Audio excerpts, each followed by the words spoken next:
Bigyan mo kami ng kakayahan, Panginoon, na mabuksan ng mga hiwaga ng iyong salita at ito maging kapakipakinabang sa pang-araw-araw namin pagkakilala sa iyo sa aming puso. Bigyan niyo po kami, Panginoon, ng lakas ng isip at katawan, kapayapaan, katahimikan ng loob para buong-buong maibigay namin sa iyo ang aming atensyon. Protect us from all evil men and evil spirits, from all malicious plans of the evil one against your people. Protect our loved ones who are not with us right now, even our homes, our businesses, those that we leave behind, to be here in the fellowship with you and with the brethren. Lord, descend from heaven into our hearts. Sit on your throne of power and glory. Release us, empower us, and give us your blessing. In the name of your Son, our Lord, our Savior, Jesus Christ, we pray. Who is really blessed? Marami tayong mga tinatawag kung minsan na blessed. And let's study who we usually call blessed. Sinasabi natin, blessed na blessed yung kapatid na yan. Bakit? We call them who achieve their goals as blessed. Those who become successful. Whatever measure of success we use. We call blessed those who receive material things. Kasi, naka-receive ako ng blessing. Meron ako increase ng sweldo, tumubo ang aking negosyo. We call blessed those who are and who become abundant and wealthy, and very especially the healthy. We call blessed those who have good relatives and friends. Sa mga blessed na blessed ka naman, babait ang mga anak mo, meron ka mga kamag-anak na may kaya, etc., etc. And we call blessed those who enjoy good fortune and a good life. No doubt, these are blessings by human standards and up to a point, by godly standards too. Blessing talaga yan. Pero ano ba talaga ang sabi niyang Panginoong Jesus? Who is really blessed according to the Lord? Luke 11:27 to 28. Habang ang Panginoon ay naglalakad at siya ay nagtuturo at napakaraming tao na naghuhumiyaw, tumatawag ng kanyang atensyon, sumusunod sa kanya. Verse 27. As Jesus was saying these things, a woman in the crowd called out, "Blessed is the mother who gave you birth and nursed you." He replied, "Blessed rather are those who hear the word of God and obey it." Isang babae ang naghuhumiyaw. Sabi, bukod namang pinagpala ang babaeng nagluwal sa iyo at ang babaeng nagpasuso sa iyo at nagbigay ng kanyang gatas at nagpalaki sa iyo at nag-alaga. Sabi noong babaeng sumayaw. Yun daw ang blessed. Of course, she was referring to the mother of Jesus, Mary. And Jesus said, ang talagang pinagpala ay yung nakakarinig, yung nakikinig ng salita ng Diyos at sumusunod dito. Hindi naman niya sinabing hindi pinagpala si Mary. Pero para dun sa babae, yung pagiging mother or pagiging biologically related to Jesus, pagiging kamag-anak niya in human terms, ay blessedness. Sabi ni Jesus, blessedness yan. Pero alam mo, ang tunay na blessedness, hindi lang yung biological relations, hindi lang yung filial relations, hindi yung human relations, earthly relations. Ang tunay na blessedness is relationship with God. And what kind of relationship is that? It is a relationship that begins with hearing. Why? Because God is spirit. Ano bang nadidinig natin? Di ba sound waves, invisible, intangible, pero tinatablang ka ng naririnig mo. Pag nakarinig ka ng magandang balita, sumasaya ka. Pag nakarinig ka ng nakakatakot na balita, natatakot ka. Pag nakarinig ka ng magandang musika, sumasaya ka. Pag nakakarinig ka ng music na ayaw mo, sumasakit ang ulo mo.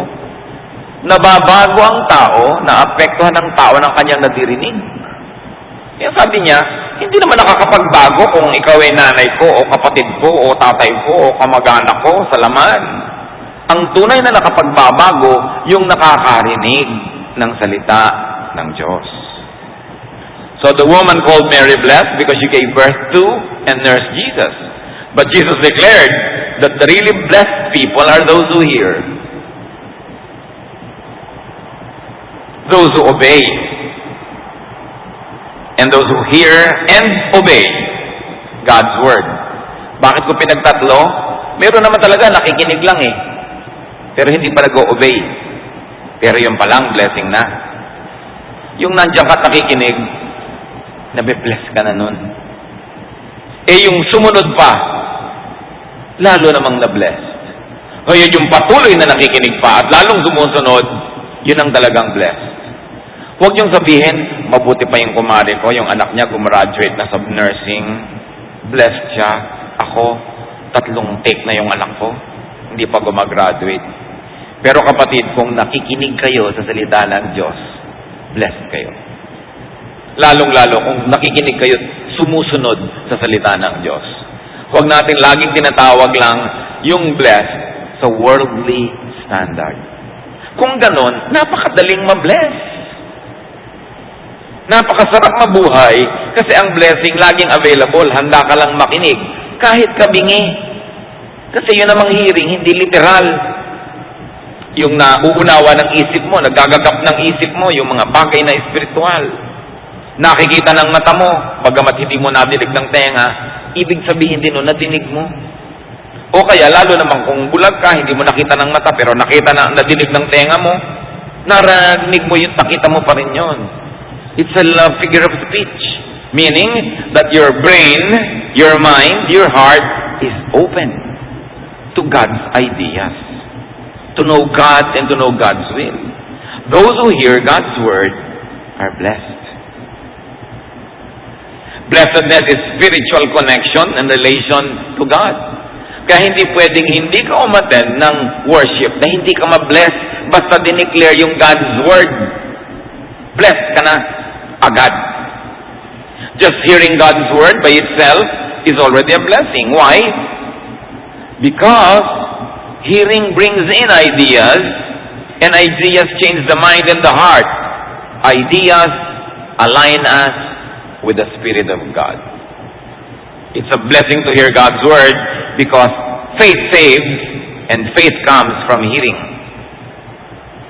It is faith that saves, not knowledge, not biological relations. It is faith that saves, and faith comes from hearing, from reading, from understanding God's words. Romans 10:17, faith comes from hearing the message. Tayong lahat narito because one day we heard the message of salvation. We heard the message of liberation and freedom. We heard the message that made us know that we are sinful and sinners and that we have to change. Or we have the message that gave us comfort in our affliction. And so we are attracted to God's word. And so we have faith. And that is a blessing. Kaya napakalaki pong ministry ang broadcast, ang print medium, ang telecast. Dahil agad-agad sa ilang saglit napakaraming nakakarinig.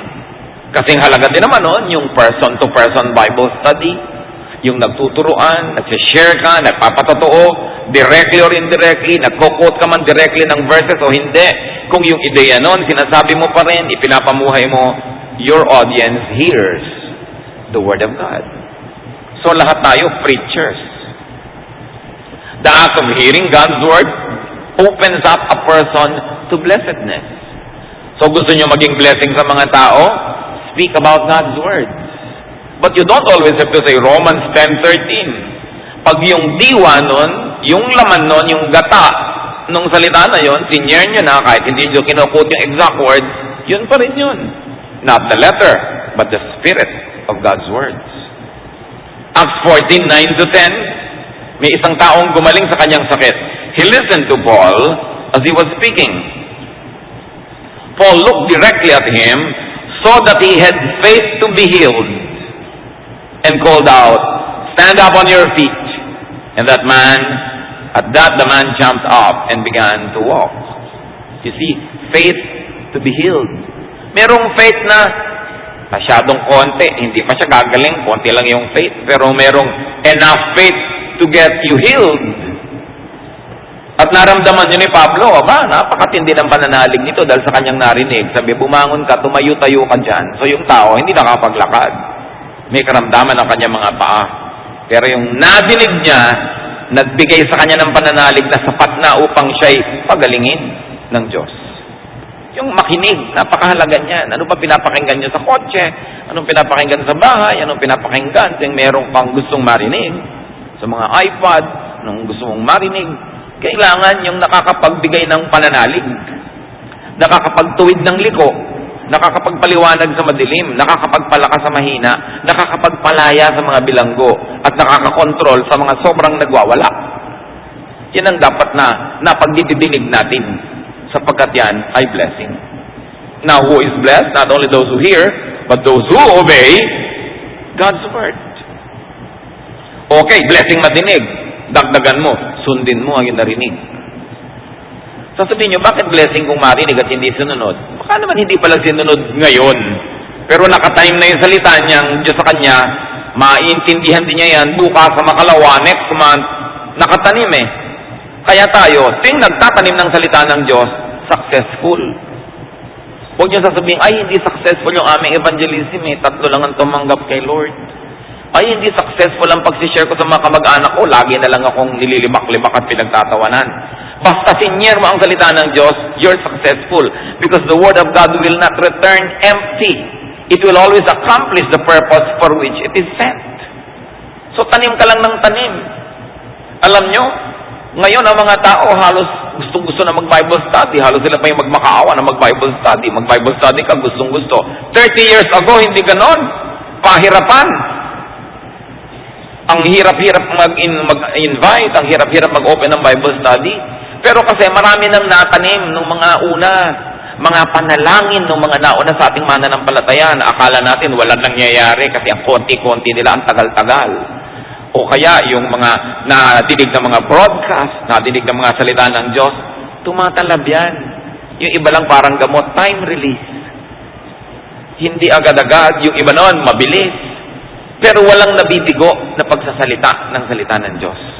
Lagi yang successful. Bakit? Salita yan ng Diyos eh. Kaya dapat share ka ng share. Isipin mo mang magtatagumpay ka hindi, kaya mo o hindi, mayroon kang training o wala, mag-share ka. Because the Word of God will never come back empty. It will always accomplish great things. Eh kung nag-obey ka pa. Now there are those who obey God because they hear God's word from an outside source. From a preacher, from a teacher, from a witness. Pero mga kapatid, gusto kong idiin, hindi lang nadidinig ang salita ng Diyos dahil may nagsabi sa iyong ibang tao. There are those who obey God because they listen to the Holy Spirit directly. There are those who obey God because they listen to the inner voice, to their conscience. Diyos din naman na nagbigay ng konsyensya.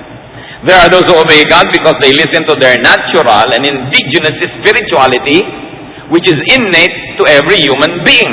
Why? Because God created us in His image. Nakatanim sa ating pagkatao ang salita ng Diyos. Genesis 2:7. The Lord God formed the man from the dust of the ground and breathed into his nostrils the breath of life, and the man became a living being. Ang pinagkaiba natin sa hayop, sa lupa, hiningahan tayo ng Espiritu ng Diyos. Bawat nilalang, bawat tao, merong Espiritu ang Diyos sa kanya. Kahit narating siya ng missionary o hindi. Kahit narinig niya literally yung Revised Standard Version o yung King James Version, meron pa rin siyang pag-unawa at pagkakilala sa Diyos. Likas yun sa Espiritu ng tao. The Spirit, the voice, and the Word of God is in man, inside him. Because the Spirit of God resides in every person. Meron lang ang Espiritu ng Diyos na sobrang napapalawak pa dahil nakarinig pa ng talagang literal na Biblia, naturuan, lumaki sa church, mas lumago yung Espiritu. Pero lahat ng tao may nakatanim na Espiritu ng Diyos. Dapat lang gisingin, pukawin, palaguin, payamanin. Pero nandun yun. Kaya yun din katuruan ng Diyos, pagamat ang sarap kung sa Biblia mo nabasa lahat, ang linaw eh, pero nakatanim din yan sa puso ng mga tao kahit hindi nila nababasa pa yung Biblia. Kasi nandun ang Espiritu ng Diyos. Kaya ang sabi ni Pablo sa mga hindi Israelites, Kasi alam nyo, yung mga Israelites, nasa kanila yung Word of God, nasa kanila yung Bible, iniisip nila, sila lang ang marunong, sila lang ang nakakakilala sa Diyos, sila lang bukod tangi na may pagkilala sa may kapal. Sabi ni Pablo, hindi, mga Gentiles man, merong nakatanim. Romans 2:14-15. Indeed, sabi ni Paul, when Gentiles who do not have the law, meaning the Bible, do by nature things required by the law, they are law for themselves, even though they do not have the law. Since they show that the requirements of the law are written on their hearts, their consciences are also bearing witness, and their thoughts accusing, now even defending them. Sabi niya, kahit yung mga hentil, hindi mga Israelites, mga lahi na ipinanganak labas sa Israel, kung ginagawa nila sa buhay nila, yung batas na isinulat ng Diyos sa kanilang puso, na isinulat sa bato ni Moses at isinulat sa ating mga papel, kahit hindi nila nabasa yung mga papel na yon, kung ginaganap nila sa buhay nila yung kalooban ng Diyos, yun ang salita ng Diyos sa kanila. So, while it is a great blessing to hear the literal and the actual words of the Bible, even without hearing it, people can hear the voice of God. Because God is in them. Hindi lang nakarating halimbawa ang Diyos sa Pilipinas, dala ng Katolikong si Magellan, o dala ng Protestanteng si Admiral Dewey. Alangan naman na noong 1521 lang dumating ang Diyos sa Pilipinas. At ni kahit kailan, hindi siya nagpakilala sa ating mga ninuno, hindi siya nagpahiwatig na may Diyos. Kaya nga ang mga sinaunang Pilipino niniwala sa may kapal, sa puwang may kapal, sa Panginoong Diyos, sa lumikha, sa manlilikha. Bawat lahi, merong ganon. Kung katulad sa Israel, merong masama at mabuti silang mga kinikilalang mga espiritu, ganon din sa ating mga ninuno. Meron silang kinikilalang mabubuti at masasamang espiritu. Kaya isang malaking pagkukulang sa kabaitan ng Diyos na isipin na dumating lang dito ang Diyos nakasakay sa galeon kasama ni Magellan. At mula nun, bago yun hindi niya tayo malang naisipang puntahan dito. Ang Espiritu ng Diyos nakatanim sa puso ng bawat tao. Pero, mahalaga ang missions. Mahalaga na dalhin mo yung literal na salita para talaga ang linaw-linaw. Pero halimbawa, tayo mga Pilipino, nagbabasa ka man ng Biblia o hindi, magalang tayo sa ating mga magulang, mapagmahal tayo sa ating mga elders na isa sa mga 10 utos. Diba? Sa atin man, mga Pilipino, masama magsinungaling, masamang pumatay, talagang masama na mga lunya. Nakasulat yan sa puso ng tao. Kung minsan nga, yung pang may hawak na Biblia araw-araw, yung pa ang mas lumalabag doon sa nakasulat doon kaysa yung hindi nagbabasa na sanggano at nakakalat sa kalye. Kaya nakita nyo ang Panginoon, ang puso niya napakalapit doon sa mga tinatawag ng mga religious leaders na sinners. Kasi yung mga religious leaders, yung mga Pharisees, mga Sadducees, sa ulo ang Biblia. Pero, ang pamumuhay nila, puro pagbabalat kayo. Puro pahirap sa kapwa. Puro pag-uusga. Walang kabaitan. Kaya sabi ng Panginoon, ito yung mga taong ito, kita nyo itong mga prostitute, nagbabasag ng pabango para ibigay sa akin. Kita nyo itong mga sinners, inihahayag ang kanilang mga kasalanan at nagtutulungan. Kaya, ang salita ng Diyos, hindi lang franchise itong may hawak-hawak ng relihiyon. Hindi lang franchise ng Katoliko o ng Protestante o ng born again. Ang Diyos, nararamdaman ng bawat isa. Pero syempre, lalong tumatalab kung nagiging sobrang linaw dahil doon sa nakasulat sa Biblia. Dahil detailed yan very detailed. So who is really blessed?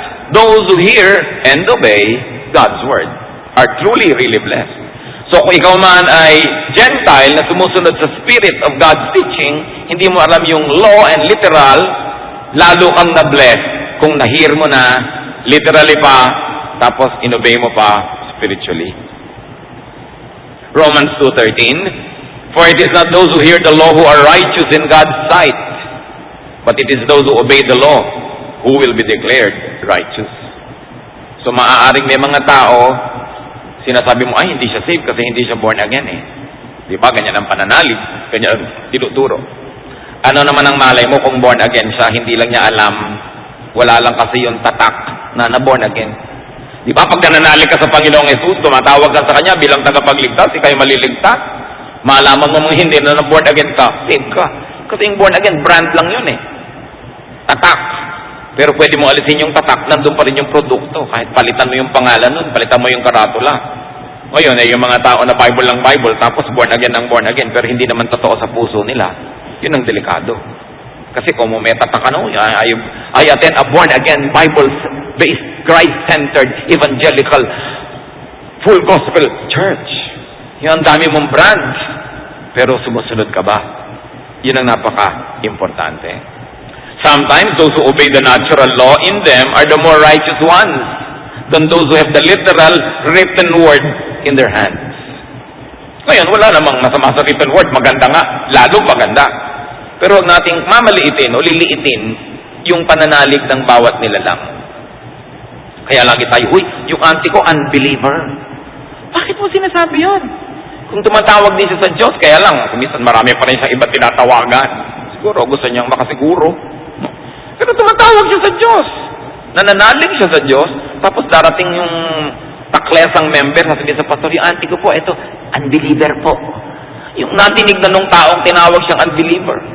Nananalig siya sa poong lumikha, believer siya. Kulang lang siguro sa fine-tuning. Kumbaga sa istasyon ng radyo, mag-aralgal. Pero nadidinig mo pa rin. Ngayon, nung nabasa yung Biblia, luminaw na fine-tune. Pero huwag kayo nagtatatawa kahit kanino na unbeliever. Anong malay nyo kung ano nasa puso niya? Judgmentalism yan. So we don't use that word in this church. Our teachers are instructed never to use that word. Kung gusto mo, tawagin mo, ito po yung tita ko, FE, for evangelism. Pero huwag, unbeliever. No? John 13:17, now that you know these things, you will be blessed if you do them. So you are blessed when you know God's word, and you are even more blessed when you do them. Many people wait and long for blessing. Marami sa atin kumisa naiinggit sa blessing ng kapwa. Because they think that they are not blessed unless they get the material things they want. Unless they enjoy good things and experiences. But the easiest thing is to be blessed. Just listen to and especially hear God's word. Yun palang blessing na. Bawat araw gusto nyo ma-bless? Read your Bible. Listen to the word of God being preached. Listen to godly songs. Blessed ka na. Kahit ka nakaratay sa manig ng karamdaman. Bagamat mas masarap sanang malusog ka. Pero huwag mo sasabihin hindi ka blessed dahil may sakit ka. Pag nakikinig ka ng salita ng Diyos, blessed ka. Kaya mga iba, dahil lang naratay, kaya pakinig ng pakinig eh. Dahil hindi makalakad, may sakit, kailangan humiga, hingi ng mga tape para makinig. Pero kung busy, hindi nakakapakinig. So mas na-bless spiritually, although physically, nagkaroon ng handicap. So mo sasabihin, hindi ka blessed. Especially obey God's word that you hear from the outside and from the inside, from your conscience. Then, you will really be blessed. Therefore, brothers and sisters, decide and know, be blessed. It is very crucial. Whenever, wherever, you can be blessed by hearing the voice of God. Wala kang dalang Bible, wala kang dalang radyo, wala kang dalang tape. Makipagniig ka sa Diyos. Pakinggan mo ang Espiritu ng Diyos kasi lagi kanyang kinakausap. Ang Diyos laging nakikipag-usap. Ang tanong lang lagi ba tayo nakikinig? Ipikit mo ang iyong mata, ano man ang kalagayan mo sa buhay, may pera ka't wala, may sakit ka o malusog, masaya ka o malungkot, makipagniig ka sa Diyos, and you are blessed. Know that you are blessed. Iba kasi kung blessed ka, tapos hindi mo naman alam, kung makaba-arte-arte ka tuloy, para kang kawawa, para kang lugi, para kang iniwan. But you must know that you are blessed. Dapat aware ka na blessed ka just by hearing God's word, and especially if you obey. Kung minsan, sobra tayo nagigilty, mga kapatid. Kasi tayo, kinakapos tayo sa pagsunod sa alam nating tama. Maging mabait din kayo sa inyong sarili. Hindi naman talaga natin kayang sundin lahat agad sabay-sabay. So, ipagpasalamat mo sa Diyos na natinig mo ang isang utos at nasunod mo. At kung meron ka pang hindi nasusunod, bagamat dapat sundin agad yan, pero kung talagang hindi mo masunod-sunod at yun ang totoo, huwag mong ikaila, ipagpasalamat mo pa rin na narinig mo, bagamat hindi mo pa nasusunod. At least, alam mo kung anong dapat mong sundin. At pag naihanda mo na yung loob mo, na ayos mong kapaligiran, susunod ka na rin doon. Hindi gusto ng Diyos na yung salita niya, lagi lang tayong pabigatin ng loob dahil sa guilt. Kaya nga namatay si Jesus para hugasan yung guilt, para gumaan ang loob natin, para mapatawad natin ang mga sarili natin. Kung minsan hingi tayo ng tawad sa Diyos, pero tayo hindi nagpapatawad sa ating sarili. Nabubuhay tayo sa multo ng nakaraan.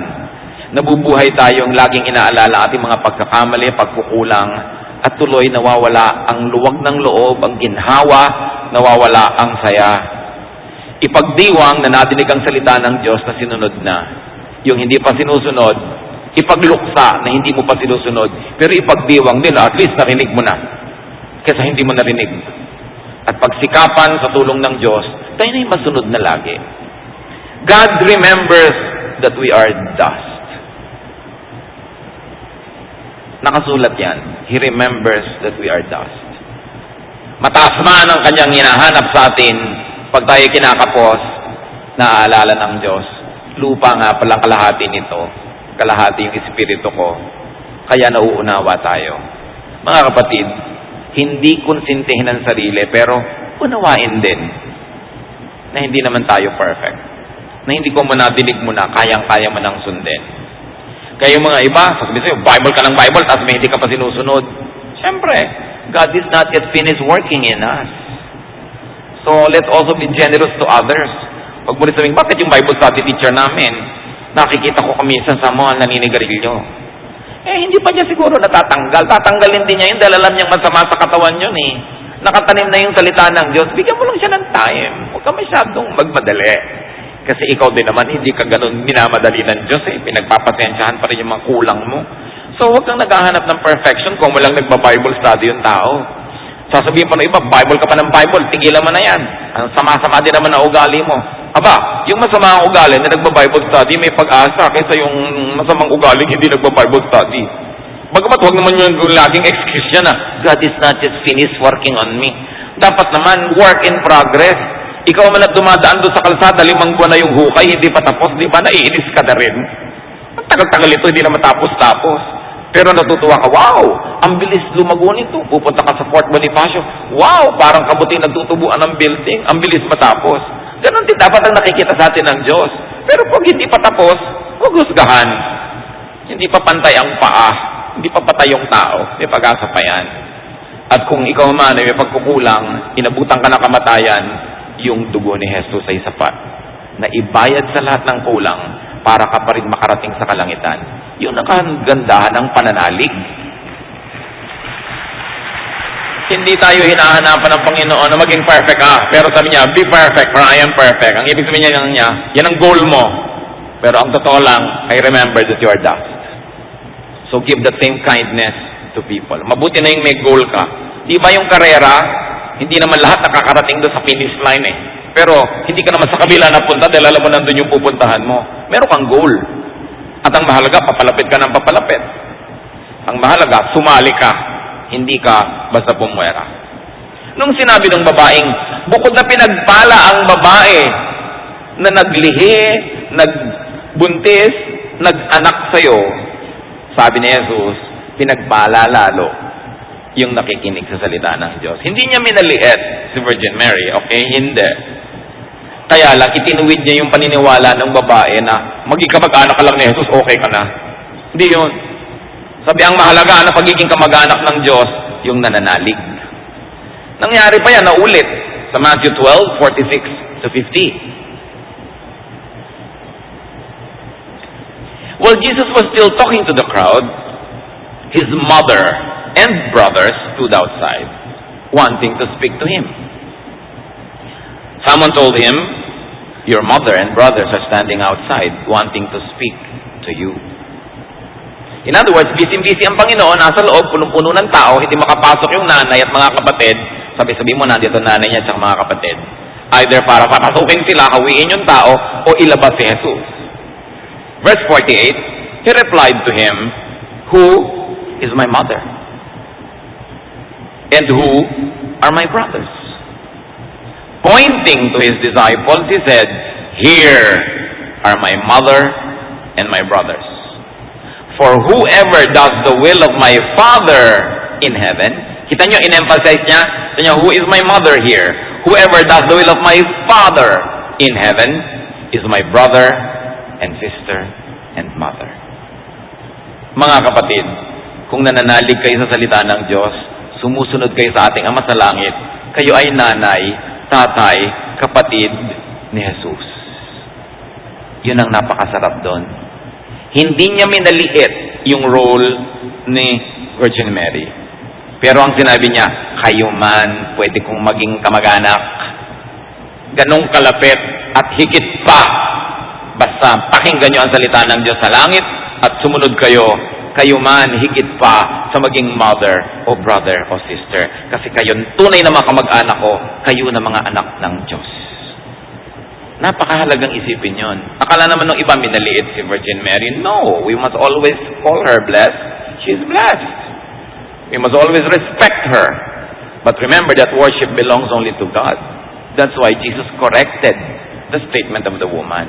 Sabi niya, yes, mahalaga ang nanay ko dito sa lupa. Mahalaga ang aking mga kamag-anak. Pero huwag yan ang pag-isipan nyo. Ang isipin nyo, maging kamag-anak ko rin kayo. Maging anak kayo ng Diyos. Makinig kayo sa salita ng Diyos. At kayo man, blessed. Hindi lang itong mga kamag-anak ko dito sa laman.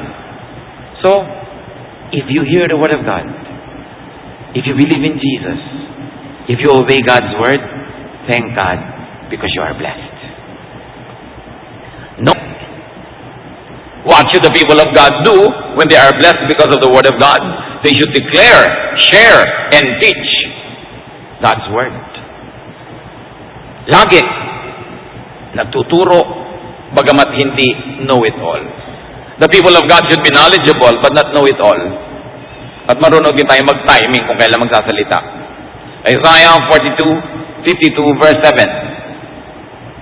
How beautiful on the mountains are the feet of those who bring good news, who proclaim peace, who bring good tidings, who proclaim salvation. Sabi, napakainam masdan ng paa ng mga taong may dalang mabuting balita, salita ng Diyos. Pag makikipag-usap tayo sa tao, yan ang gawin natin at sikapin. Ma-share ang salita ng Diyos. Huwag kung ano-anong walang kwenta mga chismis.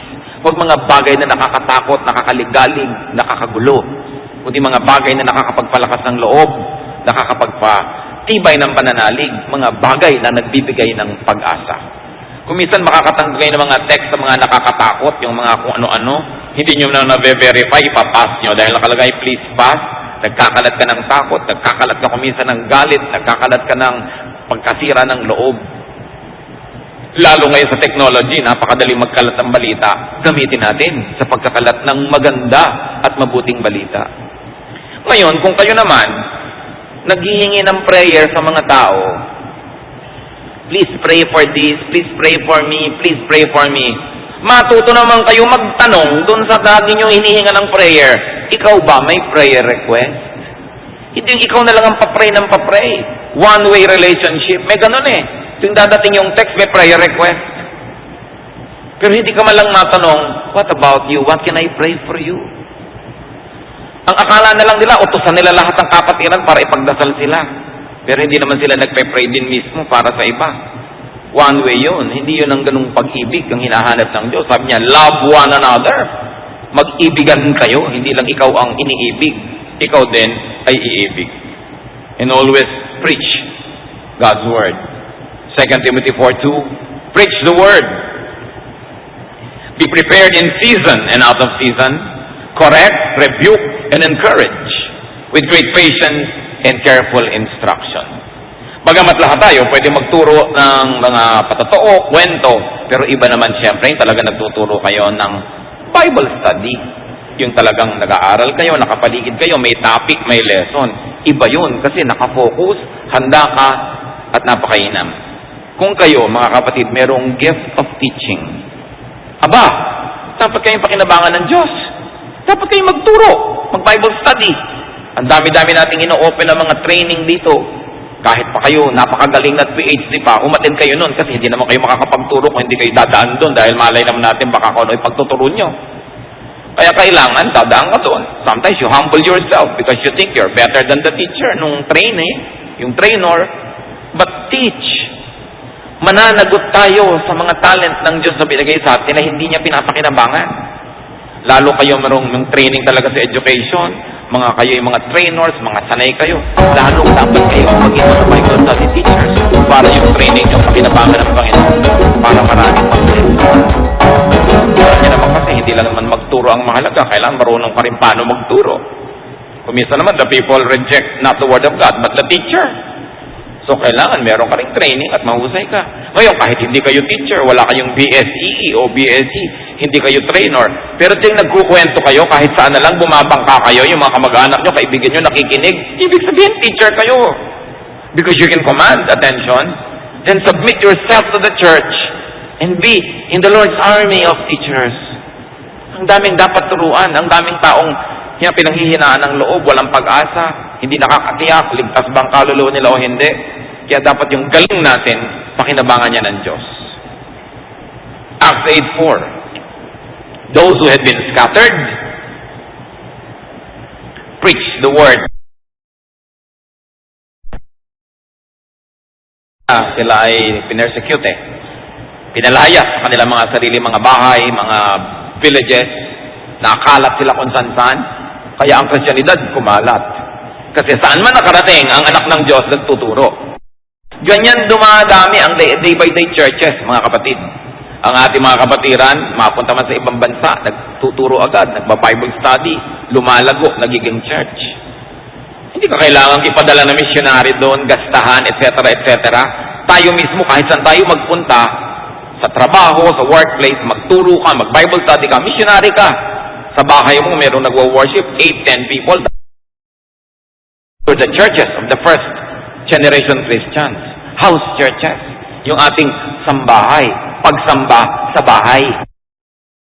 Kayo sa mga nag-exist natin na sambahay groups, o kaya yung bahay nyo, buksan nyo, may maluwag kayong garahe, sala, whatever, magtipon, magturo.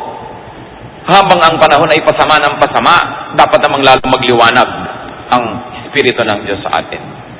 So we obey God, but better yet, live, exhibit, and demonstrate God's Word through obedience and love.